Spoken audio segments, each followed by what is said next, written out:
through, because nobody on the planet believes that Putin would live up to any agreement.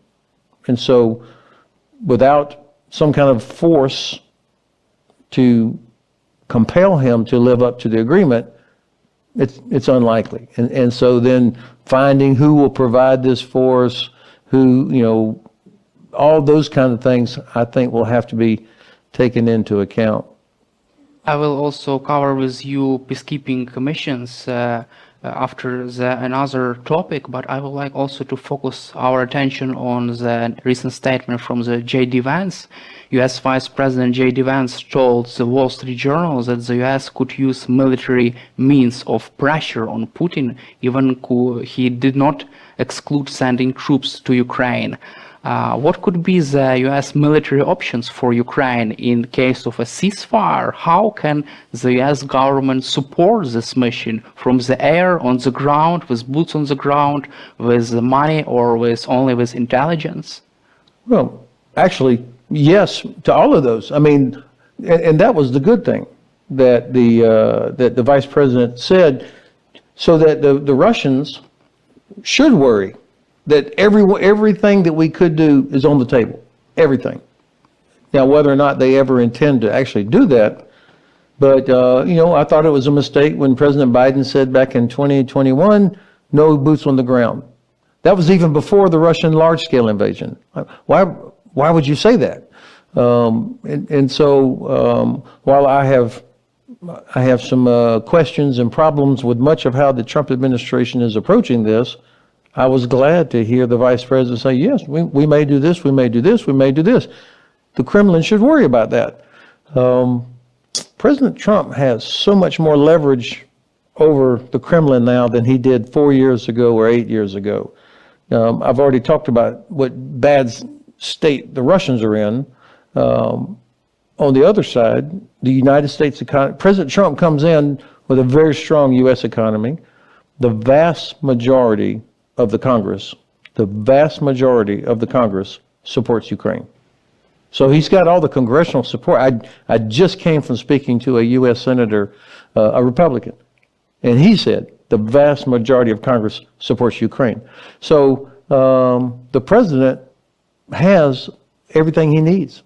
You remember General Kellogg said, on a scale of 1 to 10, we probably are a 3 in terms of sanctions. So that means there's so much more that can be done. That's leverage. The president could say, okay, Putin, you're not negotiating in good faith, so we're going to open up the warehouse, and everything that we have that Ukraine needs, we're sending it without restrictions. So these are all things that could be done. It's not going to happen like that, but the Russians should worry that it could happen like that. Now, one of the things that I think has increasing appeal is the idea of the U.S., Poland, Romania, other countries providing some sort of air defense, at least for the western half of Ukraine, somehow to help knock down missiles that are coming in, drones. That would be more difficult than it sounds, but if hopefully somebody's actually working on that, maybe that is a possibility. They will have to do it before a peacekeeping force. I mean, that will have to be in place before any peacekeeping force might go into Ukraine. So I think there's a lot of things that could be done. Speed up the delivery. I mean, we have been, for a lot of different reasons, some of them are legitimate reasons, it's been slow. I know slower than what the military leadership wanted, the U.S. military leadership. It's been slower getting things there than what they wanted. So these are all things that we could do. So you're confident that Trump's administration has enough power to force Putin to agree with this ceasefire plan if such measures are imposed? I am very confident of that. Well, of course, what I don't know, this is only part of a bigger thing. I think negotiation are probably not just about a ceasefire or a line somewhere. I think it's probably connected to other things. And of course, every member of the administration always talks about China. So whatever is being worked out with regards to Ukraine, they have an eye towards China also. And the Chinese should see that we are willing to do all these things to defend our interests, sovereignty, freedom of navigation, etc.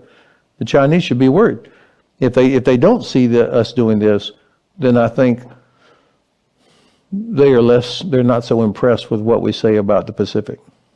How much time could take these negotiations with Vladimir Putin and his team? Bloomberg reported that he was forming a professional team of negotiators and mediators. How much time would it take for Trump to force Putin to ceasefire? Of course, that's an impossible question to answer.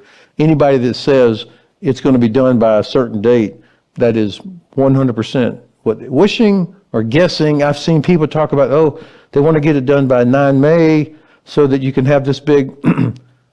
I'm sure Putin would love nothing better than that, to have victory, and have the American president at Red Square. Oh my God.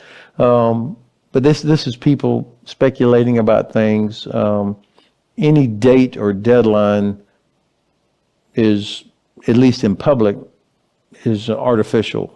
And the Russians should believe that we're prepared to do this until we get to the point where President Zelensky says, I'm good with this.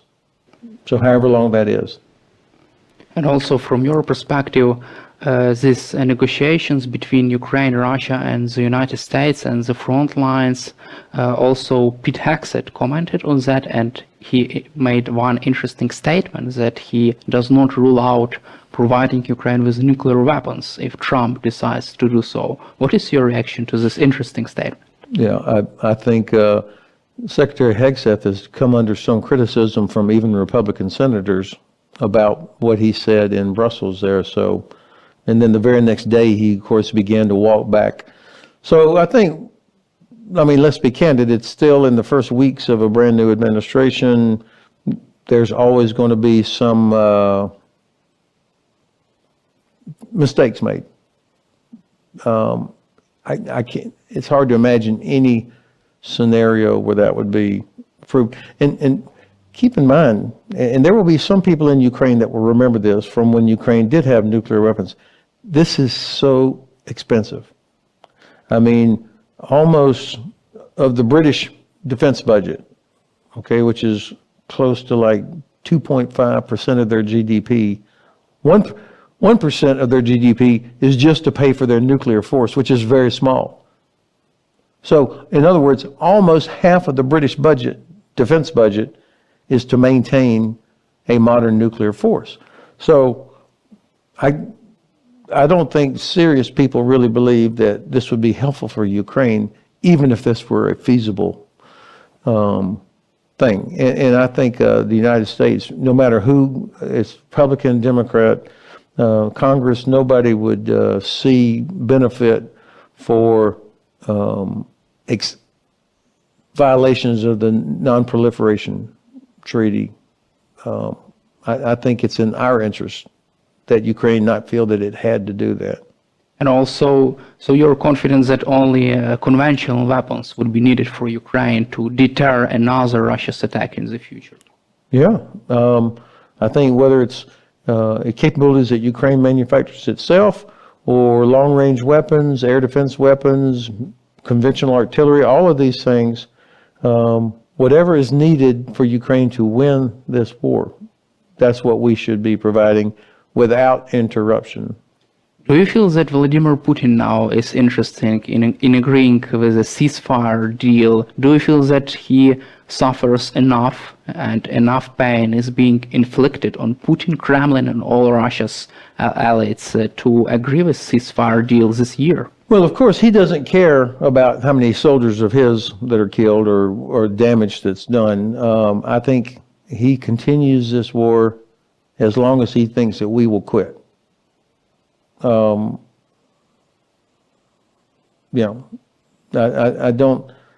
don't see him saying, we've 1 million casualties, which will happen in a couple of months. They'll hit 1 million, maybe even sooner. I don't think he'll